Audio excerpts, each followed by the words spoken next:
Did you ever wonder why the unsinkable Titanic sank? The Titanic, a marvel of early 20th century engineering, was hailed as the unsinkable ship.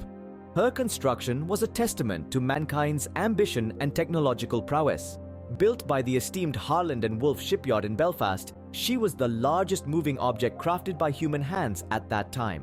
Her hull, made from over 1,000 steel plates, was thought to be impenetrable, earning her the unsinkable moniker. Beyond her impressive construction, the Titanic was a floating palace boasting luxurious amenities that were unparalleled for her time. From opulent staterooms to a grand dining saloon, a gymnasium, and even a swimming pool, she was designed to offer the ultimate in comfort and luxury. The excitement around her maiden voyage was palpable, with people of all classes eager to be part of this historic journey. Despite all its grandeur, the Titanic was destined for a tragic end. On the cold night of April 14, 1912, the Titanic met with its unfortunate fate. This was a night that would forever be etched in the annals of maritime history. The RMS Titanic, the largest and most luxurious ship of its time, was en route from Southampton to New York City, carrying over 2,000 passengers and crew members. The voyage had been smooth sailing until this fateful night. As the night grew darker and colder, the Titanic continued its steady course across the North Atlantic. High above on the ship's crow's nest, the lookouts peered into the distance, their eyes straining against the darkness. A crucial tool was missing: binoculars. A miscommunication before the voyage had left the lookouts without this essential instrument. Earlier in the day, the Titanic had received multiple ice warnings from nearby ships, but these were largely ignored. The ship was deemed unsinkable, and the crew held an unwavering faith in the ship's state-of-the-art design and safety features. Despite these warnings, the Titanic sailed on at high speed. The vast expanse of the sea was cloaked in darkness, and the moonless night offered little visibility. The crew members were under immense pressure to maintain the schedule and reach New York on time. Captain Edward Smith, an experienced sea captain, was at the helm. He was aware of the ice warnings but chose to maintain the ship's speed. His decision was influenced by the common maritime belief of that era, that it was better to hit an iceberg head-on than to swerve and risk a more damaging side collision. The unsinkable Titanic, its crew, and its passengers were sailing towards an iceberg, unaware of the impending disaster. The combination of high speed, the lack of binoculars, ignored ice warnings, and questionable decision-making created a perfect storm of circumstances that led to the unthinkable. Despite all these factors, the Titanic was still believed to be unsinkable until the very end.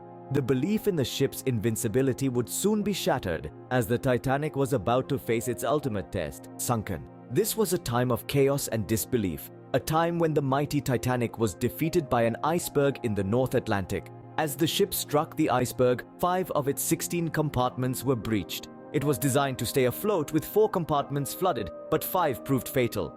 Water began to fill the compartments, causing the ship to tilt forward and to one side. The tilt increased and eventually the ship split in two. The bow section sank first, followed by the stern. The entire process was a horrifying spectacle, a testament to the fragility of human creations in the face of nature's might. But the horror didn't end there. Lifeboats, the only means of escape, were woefully inadequate. The Titanic was equipped with lifeboats that could accommodate just over half of the passengers and crew. This was more than the legal requirement at the time, yet far from enough. The first lifeboat launched was barely half full. The chaos of the evacuation, the disbelief among the passengers, and the lack of preparedness all contributed to the tragedy. As the ship was sinking, frantic Morse code messages were being sent out, pleading for help. The messages were a desperate cry in the icy wilderness, hoping against hope for a savior. Responses were received, but they were from ships too far away to reach in time. The closest ship, the Californian, was just 10 miles away, but its radio operator had already gone to bed. The desperate pleas from the Titanic went unheard. As the Titanic disappeared beneath the icy waters, over 1,500 lives were lost. These were fathers, mothers, children, friends, lovers, people who had dreams and aspirations, who had boarded the Titanic with hopes of a better life. Their loss is a stark reminder of the hubris of mankind, of the belief that we can conquer nature, and of the price we pay when we fail. The Titanic left an indelible mark on maritime history, and its mysteries still captivate us today. In the aftermath of the disaster, maritime laws underwent significant changes to prevent similar tragedies. The International Convention for the Safety of Life at Sea was established in 1919 to set standards for ship safety, including the requirement for enough lifeboats for all passengers.